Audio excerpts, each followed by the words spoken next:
Assalamu alaikum. Thank you very much for joining today. We're very fortunate to have Anneke Van Woudenberg talking to us about corporate practices across the world. But before we start, we're going to show a short video to talk about the Salam Center and the work that's being done here.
Thank you very much, and inshallah that was a useful summary of where we are in the building of the Salam Center, really trying to expand our horizons, and we've gone quite far already, and inshallah with your help we can go and take the final step and complete the construction. Now, before we start the main talk, I'd just like to have a recitation of the Quran. أعوذ بالله من الشيطان الرجيم بسم الله الرحمن الرحيم الحاقة ما الحاقة وما أدراك ما الحاقة كذبت ثمود وعاد بالقارعة فأما ثمود فأهلكوا بالطاغية وأما عاد فأهلكوا بريح صرصر عاتية سخرها عليهم 7 ليال و8 أيام حسوما فترى القوم فيها صرعى كأنهم أعجاز نخل خاوية فهل ترى لهم من باقية وجاء فرعون ومن قبله والمؤتفكات بالخاطئة فعصوا رسول ربهم فأخذهم أخذة رابية إنا لما طغى الماء حملناكم في الجارية لنجعلها لكم تذكرة وتعيها أذن واعية فإذا نفخ في الصور نفخة واحدة وحملت الأرض والجبال فدكتا دكة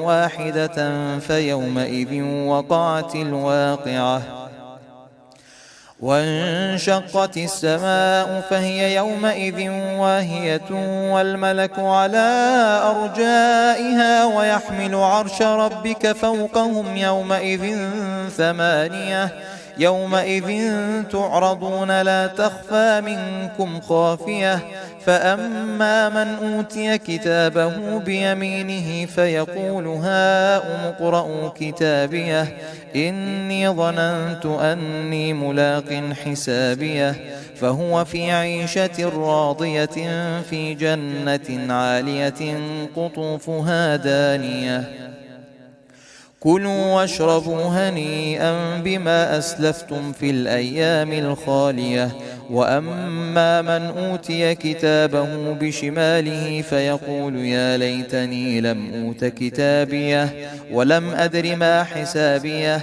يا ليتها كانت القاضية ما أغنى عني ماليه هلك عني سلطانيه خذوه فغلوه ثم الجحيم صلوه ثم في سلسلة ذرعها 70 ذراعا فاسلكوه إنه كان لا يؤمن بالله العظيم ولا يحض على طعام المسكين فليس له اليوم هاهنا حميم ولا طعام إلا من غسلين لا يأكله إلا الخاطئون فلا أقسم بما تبصرون وما لا تبصرون إنه لقول رسول كريم وما هو بقول شاعر قليلا ما تؤمنون ولا بقول كاهن قليلا ما تذكرون تنزيل من رب العالمين ولو تقول علينا بعض الأقاويل لأخذنا منه باليمين ثم لقطعنا منه الوتين فما منكم من أحد عنه حاجزين وإنه لتذكرة للمتقين وإنا لنعلم أن منكم مكذبين وإنه لحسرة على الكافرين وإنه لحق اليقين فسبح باسم ربك العظيم صدق الله العلي العظيم. Thank you very much for that beautiful recitation. Today, we're really fortunate to have Anneke Van Woudenberg, who will be speaking to us today about how ethical are the multinationals who operate in Tanzania and across the world, and we're looking at a case study of diamond mining in Tanzania. We're very fortunate because Anneke is the executive director of corporate watchdog and non-governmental organization Rights and Accountability in Development, RAID, which she joined in March 2017. But her experience is extensive. Previously, she was the Deputy Africa Director at Human Rights Watch, where for 14 years she led the in-depth fact-finding on human rights violations across sub-Saharan Africa, and especially in the Democratic Republic of Congo and Africa's Great Lakes region. She has testified at international war crimes trials, briefed the UN Security Council, the US Congress, and the British and European parliaments, and is a frequent commentator in the international press. Anneke has a master's degree in international relations from LSE. And with that background, we're really fortunate to have her speaking to us today. So without further ado, I'd like to welcome Anneke. Hello, thank you very much. And thank you so much for inviting me this evening. So I've been asked to talk a little bit about the work of RAID, and in particular, this question of, how ethical are multinational corporations? And in particular, I'm going to look this evening at the question of diamond mining in Tanzania, just as a little microcosm of what's going on in this question and us dealing with this question of, are the products that we buy ethical? First, just a little bit about RAID, because Mikdad said a few things, but I'm the executive director of quite a small organization full of intrepid investigators and lawyers. And the key things that we do is we hold businesses to account. We're a corporate watchdog organization, but we in particular conduct thorough investigations, and we use the law, both hard law and soft law, to hold companies to account and to stand with local communities. Let me just pop up our first slide, just so you have a little sense of who we are, and then I'm going to just tell you a bit about one particular case study, which I think is particularly relevant. So that's us, standing up for human rights and holding business to account. I want to just set a little bit the scene of what we're going to talk about tonight, which is diamonds. But the bigger question here, at least for us in RAID, and I think for many of you who might be listening, is this question of, are the products we buy ethical?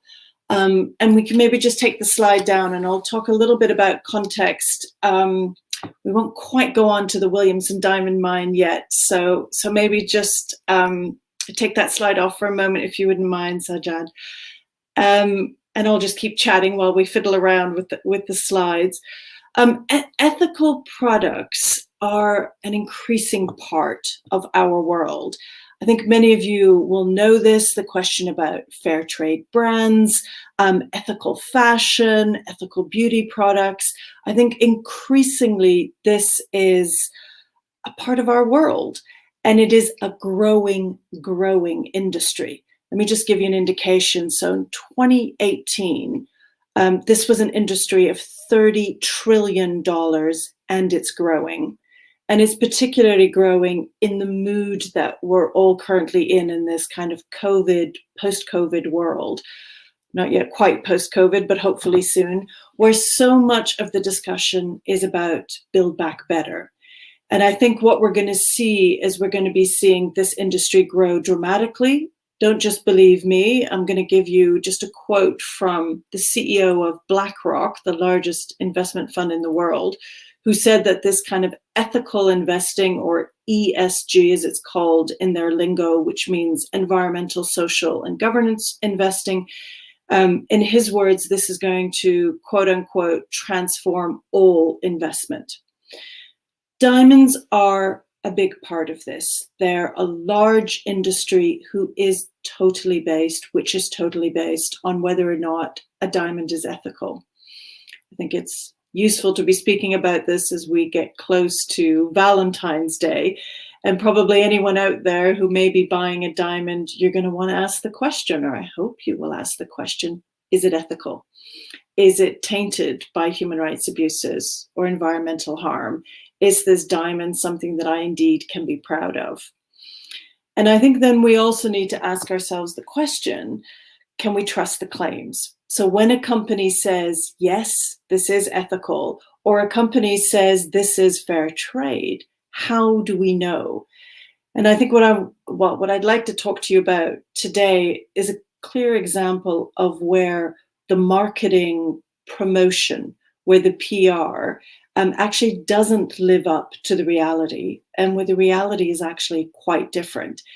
And using this case study as just an example, I should say it's not the first time we've come across this, and I think there's some serious flaws in the system of how we check whether multinationals and the products they provide are indeed ethical, in particular those that come from Africa. So let me dig right in, no pun intended, and go into diamonds in Tanzania. So I want to talk about the Williamson diamond mine. And if we can maybe have that second slide up, the one that's of the mine itself. So there you go. That's the Williamson mine. It's in Tanzania, in a place called Shinyanga, the Shinyanga region of Tanzania. The mine is run by Petra Diamonds, which is a British company listed on the London Stock Exchange. The mine is important because it is one of the longest running industrial diamond mines in the world. And it's well known for its pink diamonds. Now, pink diamonds are pretty rare. Many consumers spend a considerable amount of money on them. And this is one of the mines in the world that produces pink diamonds, also sometimes known as fancy diamonds. And I want to show you, if I might, the next slide, because it's famous for one particular diamond, which is called the Williamson Pink. There you go. The Queen wears it. You can see it there on her shoulder, the brooch, and the diamond at the center of that is known as the Williamson Pink, probably one of the most famous diamonds in the world that comes from the Williamson mine. It's been in operation since the 1940s, and that particular diamond that the Queen is wearing is still considered one of the finest diamonds ever discovered. I guess hence she likes to wear it. It was given to her as a gift when she became engaged to Prince Philip, and it comes from this particular mine, from the Williamson mine. I want to just start in terms of the human rights abuses that have occurred at the mine, just to start with a little video, which is going to give you just a bit of a sense of the work of RAID, but in particular with the issue here with the Williamson mine. And then I'm going to give you a little bit more detail. So if we could play the video, that'd be great.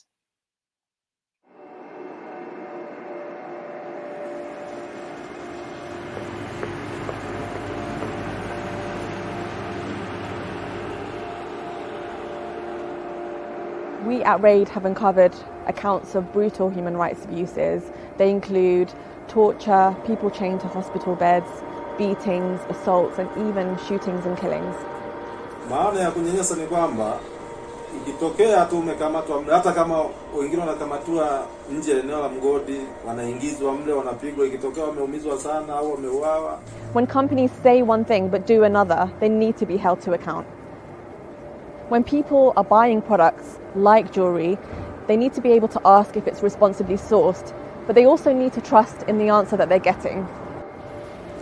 Lee Day is representing over 30 victims in a civil claim against Petra Diamonds Limited in the High Court here in London.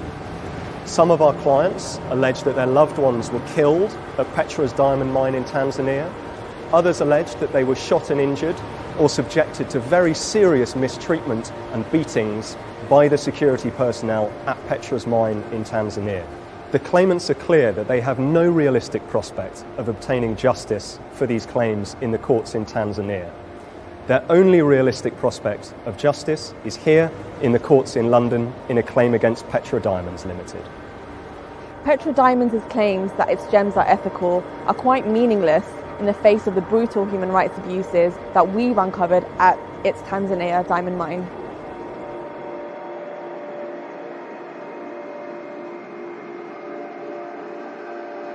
Petra Diamonds needs to clean up its act. Most importantly, it needs to provide justice and remedy to those who've been harmed.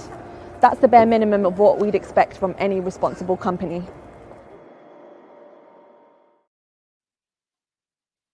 So, gives you just a flavor.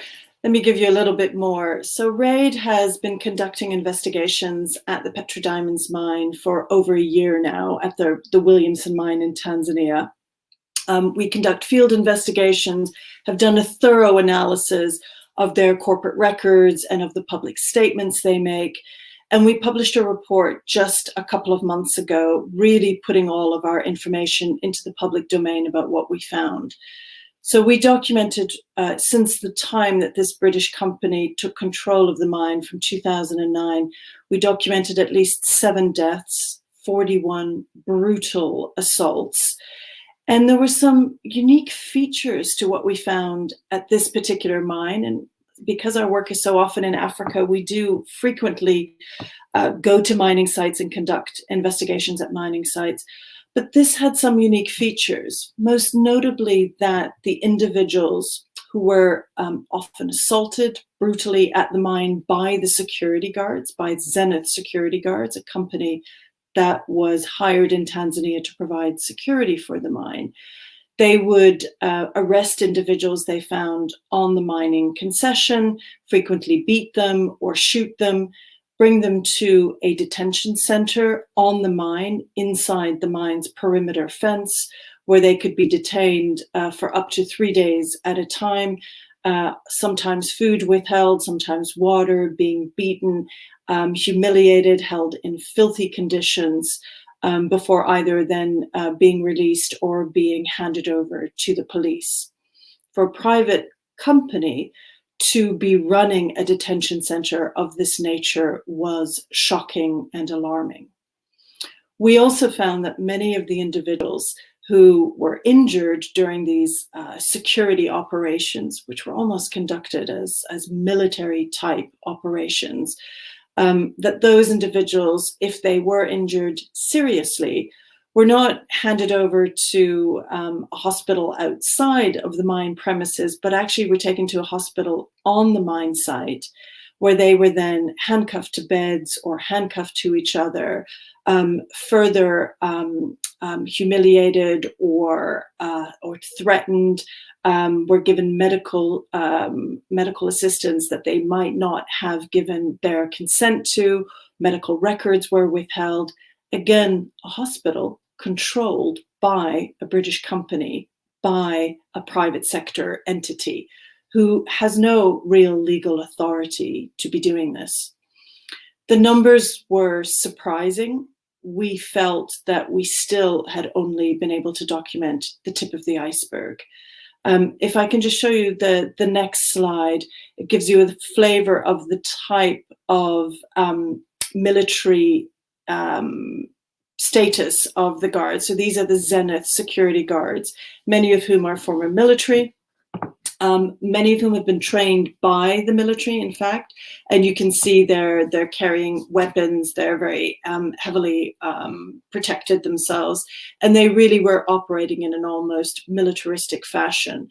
And in fact, there was one thing that we found on the website, which was particularly stark to us, was a statement, and I'm trying to actually see if I can find it in my notes, but a statement which in effect said that, as far as the security of Petra's diamonds were concerned, that they would use whatever means necessary to ensure that their diamonds were not stolen and their diamonds were protected. And this picture shows you the extent to which they will go to ensure that. And if we can just take maybe the slide down for a moment. It was troubling what we found, and we, of course, part of what we do is not just to expose and to document that, but then to also see where it is possible for such individuals to get justice. I want to just take one slight detour, if I might, because this mine is also unique for another feature, which is that it's a very long-running mine and began in colonial times. In fact, it dates to the 1940s, this particular mine. And that's not irrelevant, because so much of the violence we see today didn't just start in 2000.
Sorry, it looks like we've just lost her. We will hopefully have her back soon.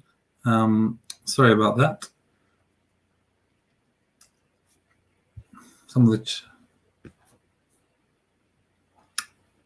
I think, yeah, hopefully she will be joining soon. We obviously, you'll note at the beginning of the talk, we did have the Salam Center video. We are looking for donations, so please do donate if you can. Every little helps. Even £5 a month would be really helpful. Just www.thesalamcenter.com. And as we're waiting, it makes sense to perhaps talk about some of the upcoming talks that we have at Maflali in the interim.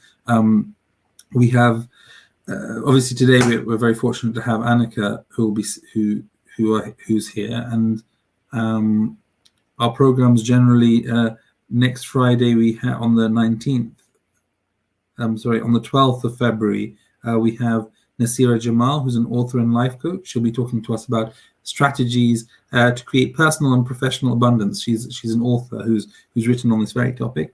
The week after we have Rida Jichi, who'll be speaking to us on the Quranic science of congruence and introduction as to how it works.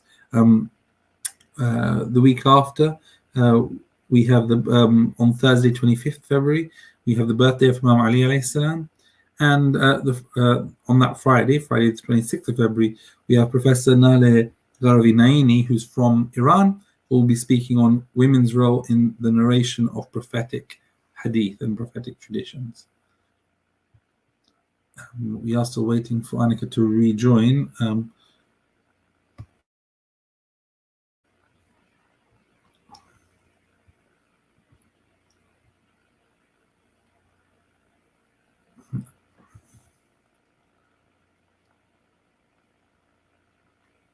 Some people have been asking. Yeah, there we go. Has joined again. So without further ado, Anneke. I'm so sorry. We had a temporary power outage at my house, which lasted all of about 5 seconds. So I'm back now. My sincere apologies for having disappeared for a moment. I don't know what happened there. Just as I was talking about the colonial history of the mind. So let me return to that and kind of breathe again, since I temporarily disappeared from your screens. So one of the unique features, as I was saying, of this mine is its long colonial history, which dates back to the 1940s. And I think as I was explaining before I disappeared through the power outage, it's relevant to the violence today, because violence doesn't just start in 2009 at the snap of a finger. Of course, it existed many years beforehand, and begins at the time when this mine first started, when local people had access to the land that later on became the mine.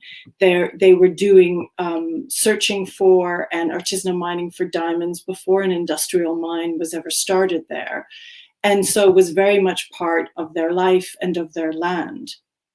When a Canadian explorer came in the 1930s and 40s, found diamonds and creates a mine, they very much pushed out the local people and then considered them from that point in time largely as a nuisance, as thieves, and as individuals who needed to be watched and interrogated and who were a threat to the mine, even though the mine had taken the very land from underneath their feet and taken the land that they had been using for many years.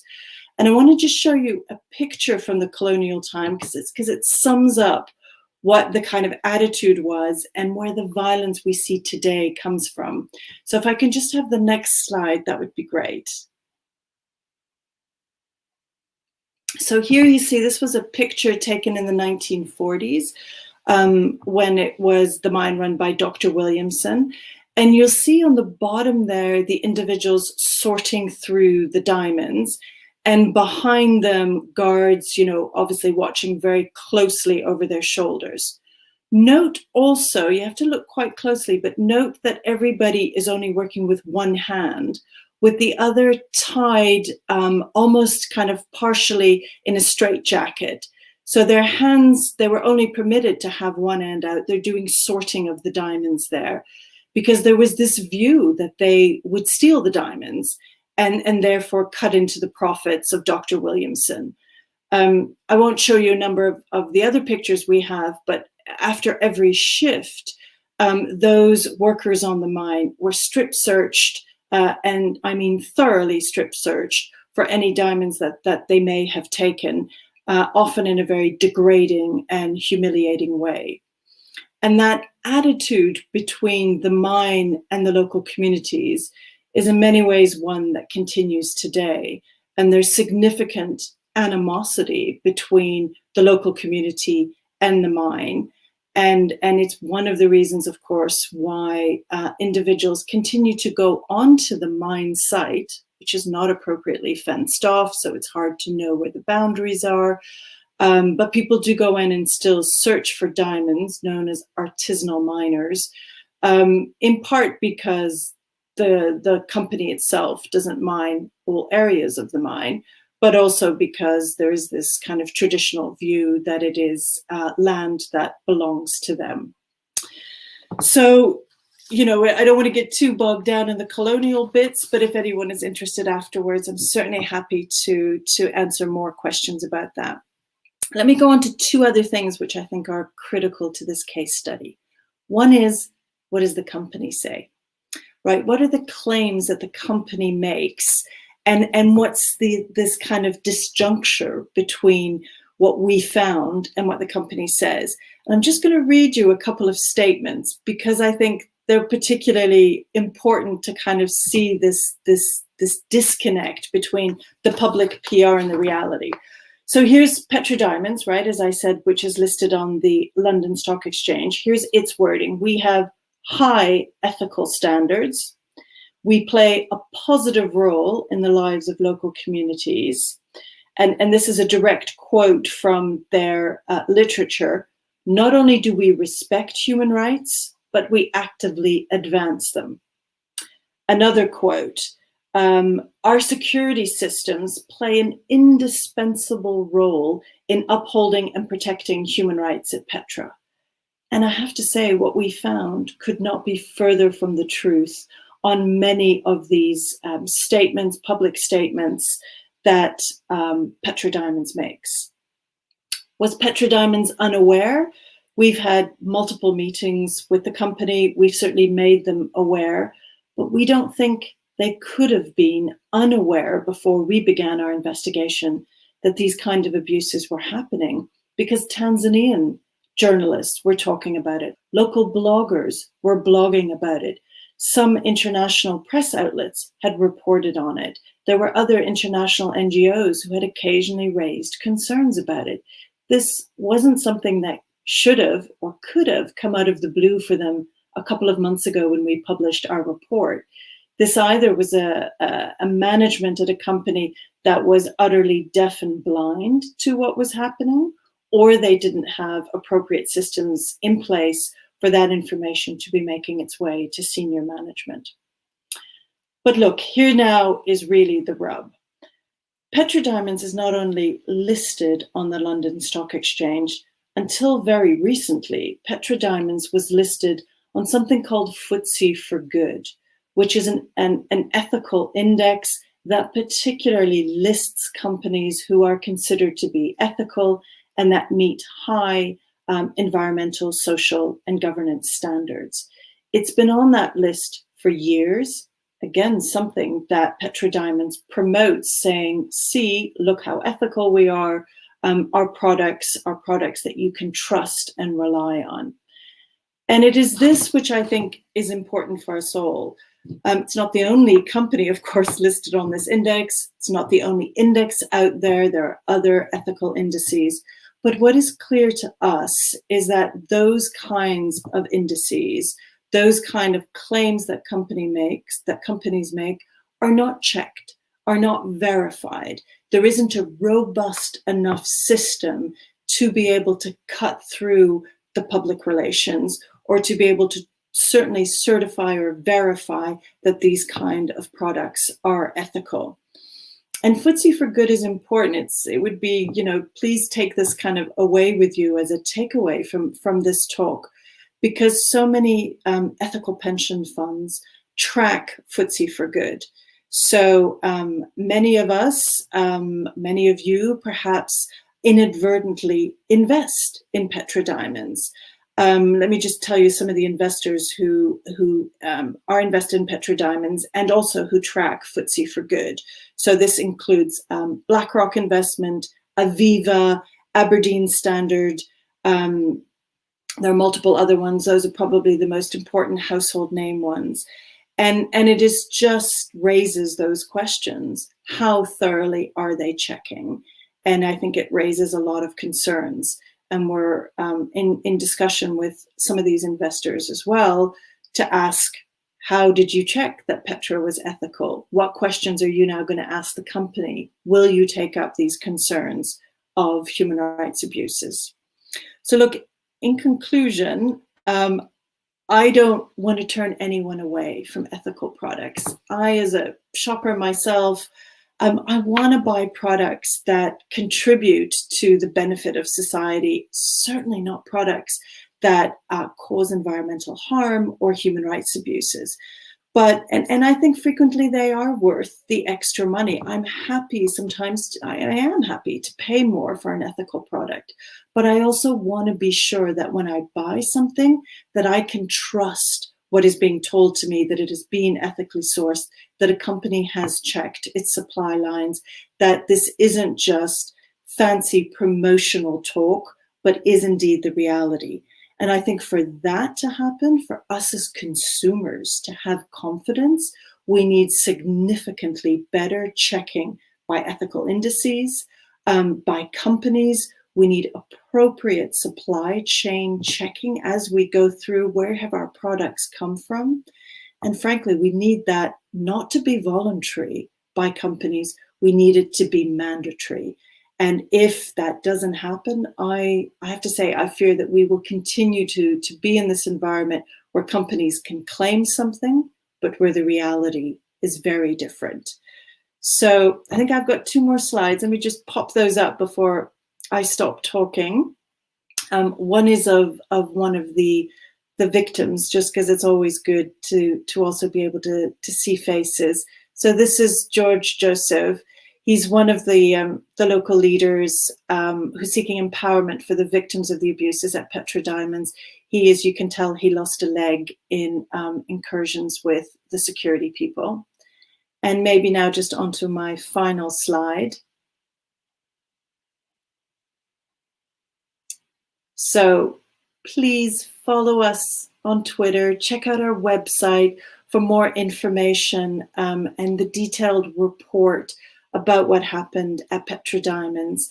For more information as well about the legal case that is now beginning on behalf of quite a number of these victims who should get justice and remedy for what they have suffered. And yeah, so please note down those details. Thank you so much for listening. And my apologies again that we had this strange temporary outage at my house this evening. And I'm happy to answer any questions.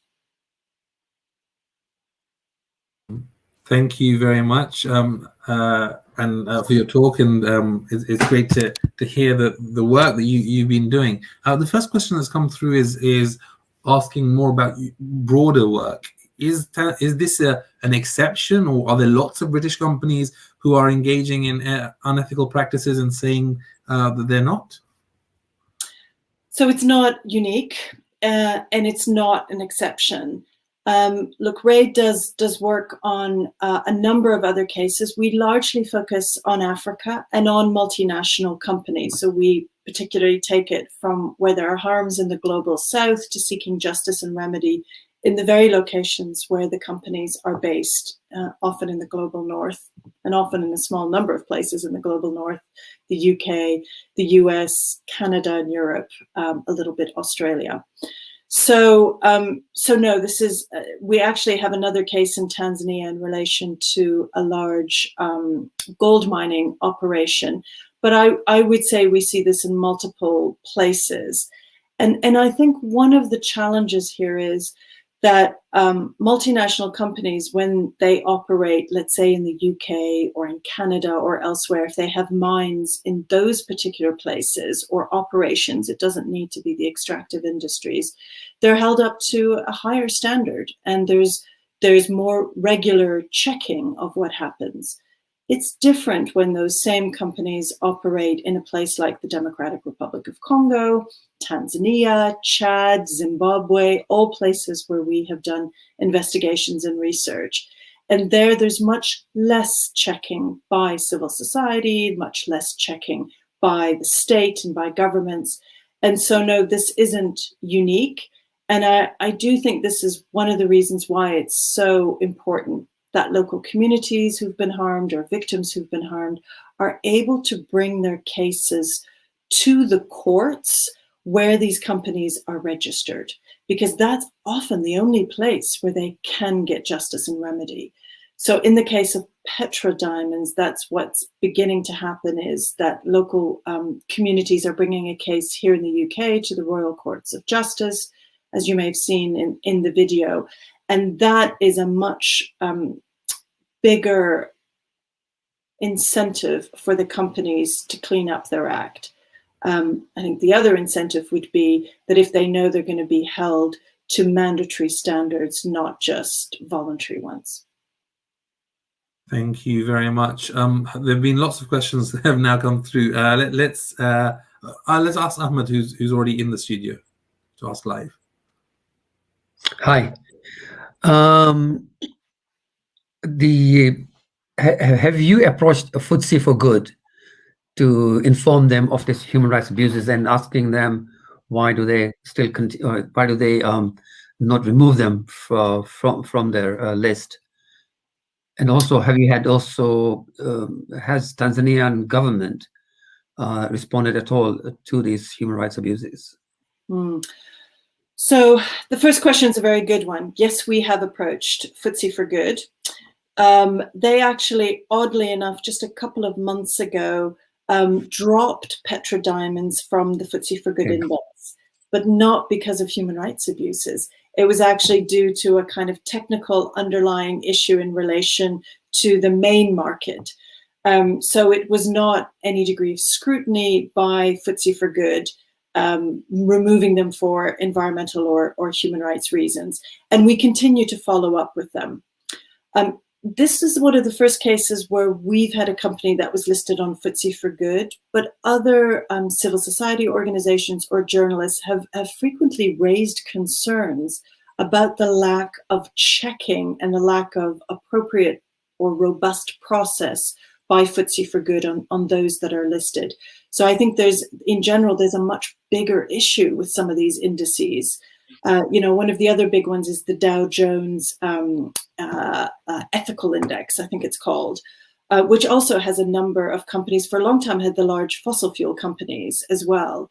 So I think some serious questions need to be asked about those indices and the checks that they're doing. And as I said in my talk, it is so important because so many pension funds, or the ethical options that you can choose on a pension fund, will track those indices.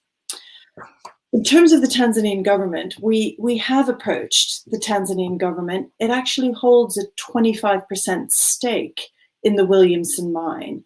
And so far, the Tanzanian government's response has been, what shall I say, a bit hit and miss. So they have at times come in, or local parliamentarians or other individuals have raised concerns, either through parliament or directly with the government. But we have yet to see the government taking robust action here. And there's, of course, this difficulty when they themselves are both a shareholder, so you'd like to think that they would be interested to do so, but also, of course, gain profit from the mine. And so far, we haven't seen them standing up in the way that we would like, but we continue to press them to do so. And it is something that government should do. Thank you. Thank you very much. Let's ask one of the questions from Iqbal, Uncle. Does RAID look at Chinese companies in Africa? Oh, yes. So obviously Chinese companies are increasingly visible and present. We've particularly looked at some of the Chinese companies operating in the Democratic Republic of Congo. It's one of the big places where China has invested. And it's, again, that's another one that's going to become particularly relevant for us all, because Chinese companies are very active in the cobalt and copper sector of the DRC. Relevant because we're at the cusp of this transportation revolution on the streets of the UK as well, where we will all be moving from the kind of normal diesel and petrol cars we drive to electric vehicles. And electric vehicles need cobalt in their batteries, and that cobalt comes largely from the Democratic Republic of Congo, which has the world's most significant resources in cobalt. Chinese companies are very active there.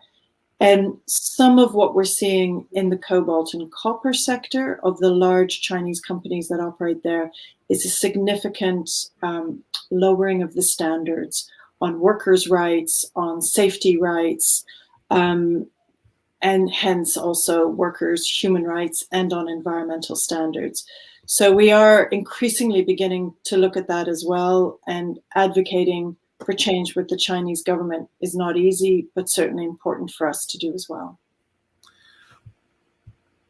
Perfect. Thank you so much. The next question is, about the Petra mine in particular, just understanding, I think, the financials. So the question is, or it's a series of questions, how much did Petra pay when they bought this mine in 2009? What value of diamonds are produced by the mine each year? You know, what's the operational cost? Like, what does the Tanzanian government get out of this? Yeah, so I'm afraid I don't have the financials to hand, but they are in our report. A couple of things to note. So the pink diamonds are, especially the bigger pink diamonds, are of significant value. It's a company that was, certainly during the colonial times, providing substantial profit to the then colonial office. And in the years that followed, provided important profit for the Tanzanian government. Petra Diamonds has been in a bit of financial trouble in recent years. It ratcheted up huge debts and recently has done a debt for equity swap. So actually now the company is largely owned by what were formerly its debt holders. So Bank of America, PIMCO, Franklin Templeton are now holding big shares in Petra Diamonds. And obviously the diamond market took a bit of a slump during COVID as well. Needless to say, though, Petra Diamonds remains a company that is considered as one that can be profitable again in the future. But the Williamson mine has created some difficulties for them. They had put the mine up for sale, that they've now taken it back off the market. It's kind of continues to be solidly in-house at Petra Diamonds. But I would suggest we do have all the financials listed in our report. And so for anyone who wants further information on that, please do go there because there's a lot more detail than what I put forward in my presentation this evening. Perfect. Thank you so much. Another question about ethical. What is ethical? So what is ethical? From Kasia, can a company in the global north who extracts resources from formerly colonized lands in the global south ever be ethical? What would a truly ethical way of doing such business look like? Could you provide any concrete examples regarding wages, union support, or other things? Yeah, it's a good question, and I have yet to see a kind of good definition, of course, of indeed what does ethical business look like. Certainly within the industry, there is this kind of focus on ESG, environmental social governance. It's very broad. There are some underlying key points beneath each one, but I certainly take the point, do we always know what ethical is? And what indeed, in the case of Petra Diamonds, for example, is ethical about the continued mining of diamonds in an environment where there's such animosity with the local community and which has such a troubled past.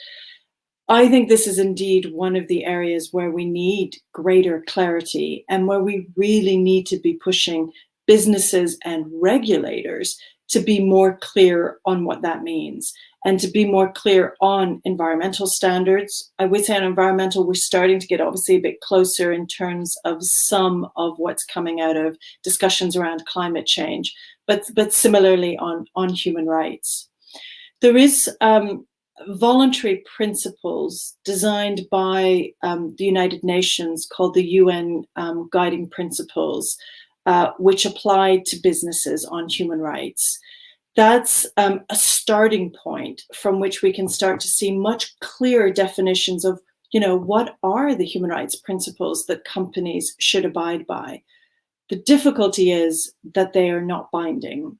And so companies can claim that they adhere to these guiding principles, and they're the most all-encompassing that currently exist in terms of the kind of key human rights issues that companies should take into account of. But we do frequently see that companies will say, yes, we adhere to the UN guiding principles, and yes, these are important, but because they are not binding, what they do in reality is often very different. But I think that would be a good place to start because the UN Guiding Principles do pick up on many of the major UN instruments on issues to do with human rights. Perfect. Thank you very much. Related, I guess, slightly, British companies behaving ethically, how, if at all, does Brexit impact the likelihood of British companies behaving ethically in Africa? Yeah, look, this is, of course, the big question, right? Does Brexit and the trade deals that are the new trade deals that are going to be struck lower the standards? And there are some concerns, of course, being expressed about that, both in Parliament and by civil society groups. RAID itself does not work on trade deals. Some of our fellow civil society groups do, but this is indeed both a growing concern and one where civil society is beginning to kind of really press the Department for International Trade and the government to ensure that we don't water down standards. Of course, it was a discussion that occurred as well during the time that the Brexit debates were happening, is are we going to lower standards? Are standards in the UK potentially even going to be lowered as a result of leaving Brexit? I think it's a real concern, and one certainly that we're very aware of and alert to. It's not one that we directly work on, but I'm very glad that some of the other groups that we associate with are more involved in that. I think it's an area of significant concern. Thank you very much. Does the Advertising Standards Authority in the UK have any role to play if companies are claiming they're ethical when they're not? Yeah, this is maybe. This is also one area that we're exploring. There has been a case brought in another jurisdiction, if I'm not mistaken, in the United States, if I've got that right, in relation to this. But yes, this they shouldn't be advertising ethical if they're not ethical, and it's an area that we're also exploring. Are there possible further steps we could take in that regard, or that even other legal groups or others could take? But I think it's a really good point. And yeah, I mean, I don't know how, we have yet to fully explore how powerful the regulations are in relation to advertising standards, but it's certainly an area of interest. Thank you. A couple of questions people have asked. Do you know, well, you would know, who funds RAID? Do you get UK government funding for this work, or how can it get supported? So RAID doesn't get funded by the UK government. Most of our donors are large philanthropic organizations, similar ones that would be important for other human rights groups. So organizations like the Joseph Rowntree Charitable Trust, the Joffe Charitable Trust. It's those kind of large philanthropic, or sometimes small philanthropic foundations who fund us.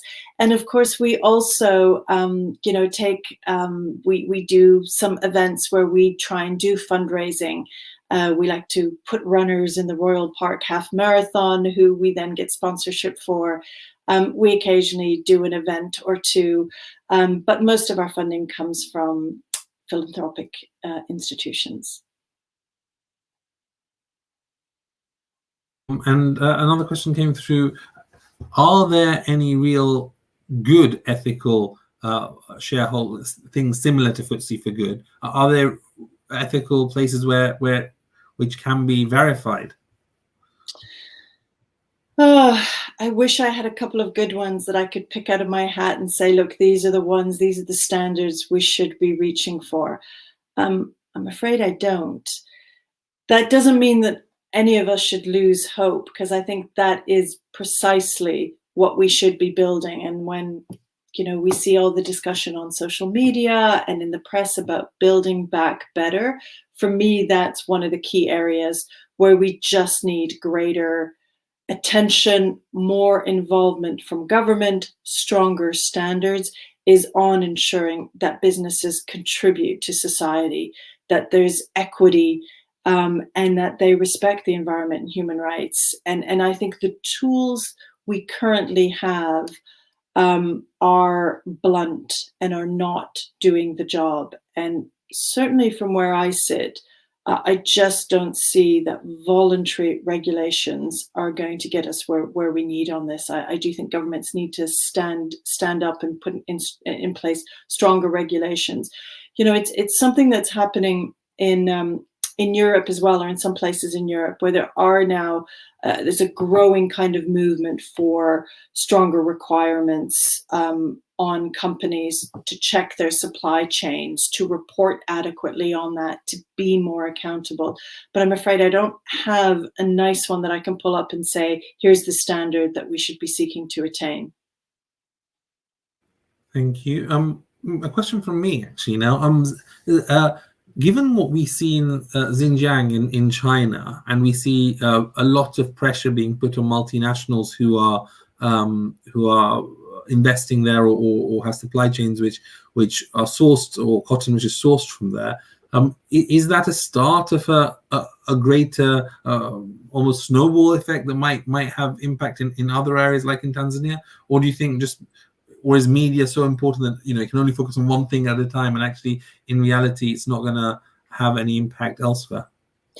No, I mean, I think that's a very interesting and also, of course, extreme example.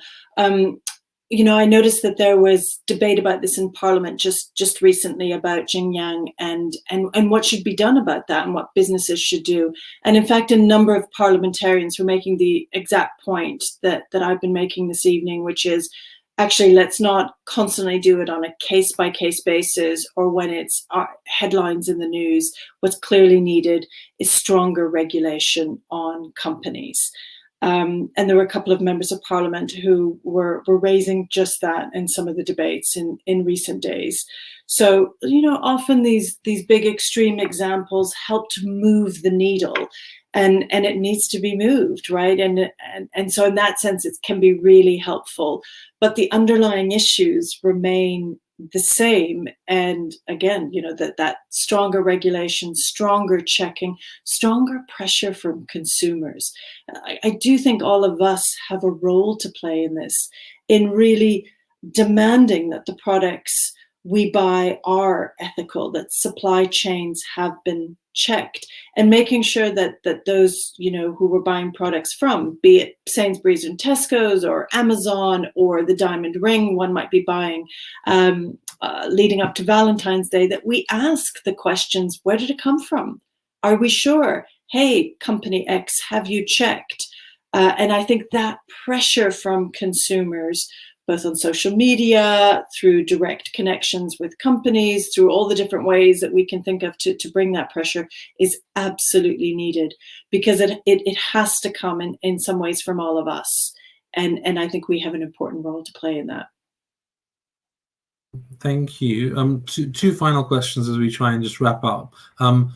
Firstly, do you think that there is any culpability from a director in the UK? So, for example, as far as I understand it, at least, if you're a director of a UK-based company which commits any criminal activity, then you're financially and legally liable. Is that also the case if that company, a company subsidiary, acts in a way that breaches UK law or not?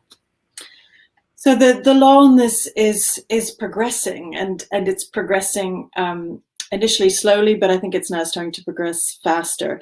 So we ourselves at RAID have supported and worked with communities who've got British lawyers and who are bringing cases here in the UK, usually civil cases, tort claims, because they've been harmed by a company.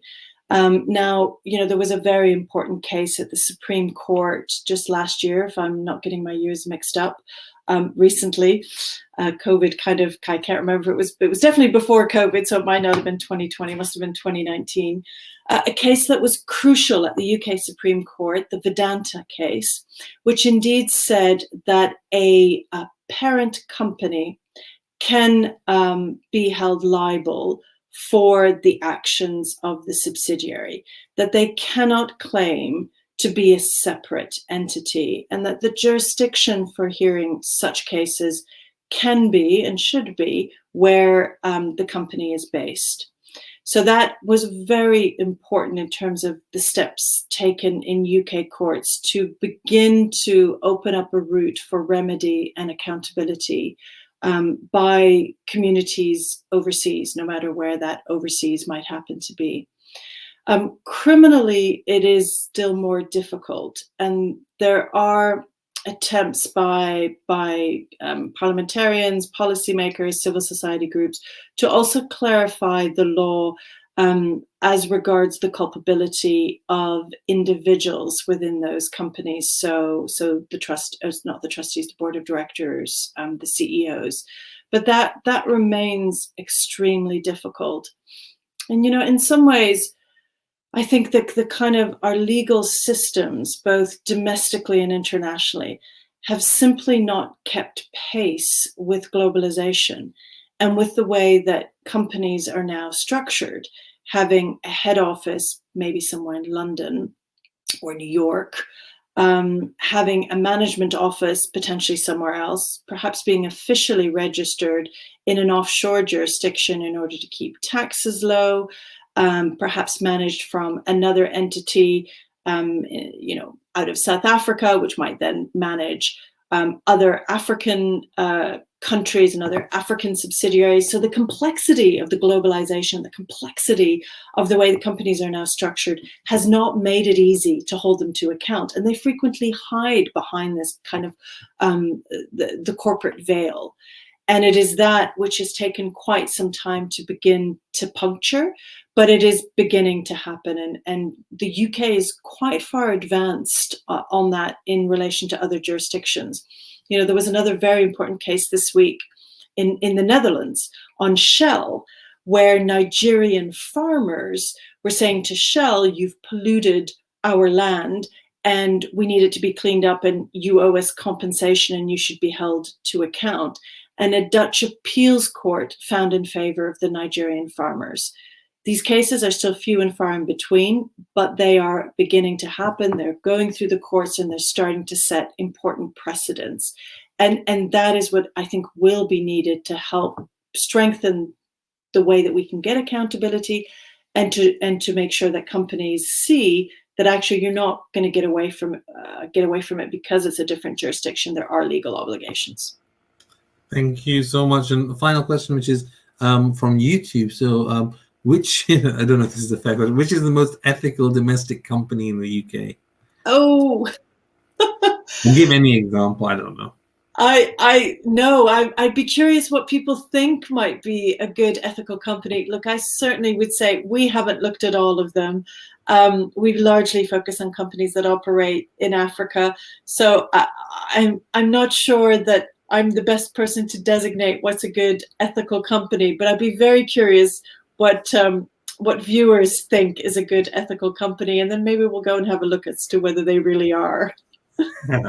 Thank you so much, and thank you so much. The fact there've been so questions pouring in for such a long time demonstrates how interesting this topic is, how engaging you've been, and your expertise on the topic. So thank you so much for joining today and for sharing your expertise. We're really, really honored to have you here and have you participate in this series that we have. So thank you so much. Well, thank you to all the viewers. My apologies for the temporary outage, but a real pleasure to be able to talk about these issues. And do please, follow us on Twitter, check out what we're doing, have a look at our website, find more stuff, ask questions, and keep demanding that our products are as responsible as we all want them to be. Thank you so much. And just a couple of announcements as we finish. Next week, we have Nasira Jamal, who's a life coach. She'll be talking about Life Reset, 8 Strategies to Create Abundance. She's an author of that book. And then the week after, we have Rida Jishi, who'll be speaking to us on the Quranic science of congruence. And the week after, we have the birthday of Imam Ali alayhi salam on Thursday. And on Friday, we have Professor Nahle Gharavi-Naini. She's going to be talking from Tehran, from Iran, on women's role in narrating prophetic traditions. Thank you so much for joining today, and I look forward to seeing you next week. Thank you very much. Assalamu alaikum.